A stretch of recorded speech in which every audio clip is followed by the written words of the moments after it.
you had an injury, you were off the mat for like a year, and at some point there, maybe you contemplated retirement. Is this accurate, or at least to a small degree? Maybe not contemplated, but maybe Yeah, I it mean, floated through your head.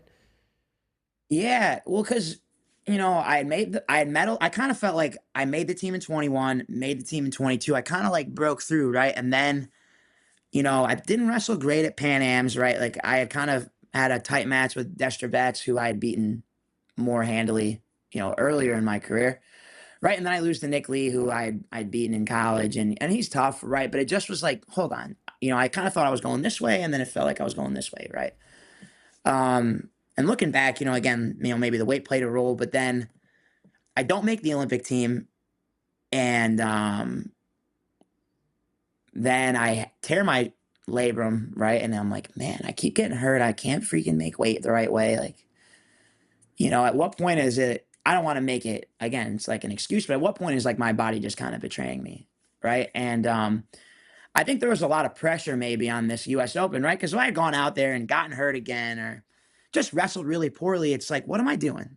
You know what I mean? Like, I'm working really hard. I feel like I know how to wrestle, but obviously my competition's not showing that. So maybe there's something going on where I need to step away and come back. You see guys, they take time off and come back. But I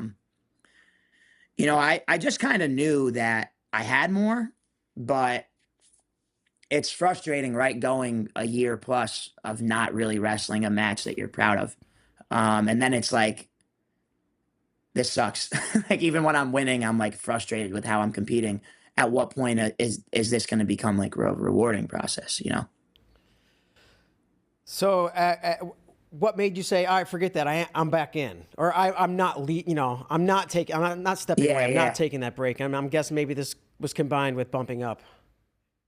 yeah. I think like ironically, coaching helped, right? Because I got to kind of step away from it and just kind of enjoy what I was doing. I was hurt, and I just failed to make the Olympic team. I had not made the team the year before. Then I got hurt. I missed this trials, and I'm like steaming from my ears.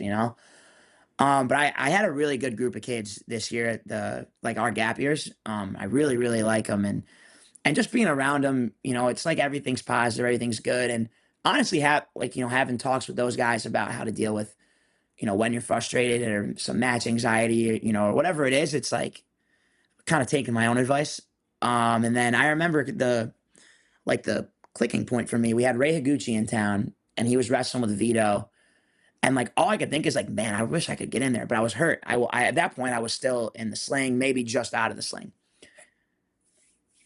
And I'm like, man, I would kill someone to get in there. And I was like, well, these are not the thoughts of a coach. you know, these are the thoughts of a guy who's still going. So I'm like, let's just make sure the shoulder recovery process goes really well and kind of see what happens. So I had been wrestling well. My shoulder felt really good. And then, I just never really looked back. The open went really well. Um, so it kind of confirmed, hey, you're not done. You're not done. You have more good wrestling ahead of you. It's almost like you got forced into the position of stepping away, right? As in being injured and having to be off the mat, and Yeah. that was what you needed to look in there and be like, no, I'm thirsty. I'm hungry. I want to get on the mat and like do this. So Yeah.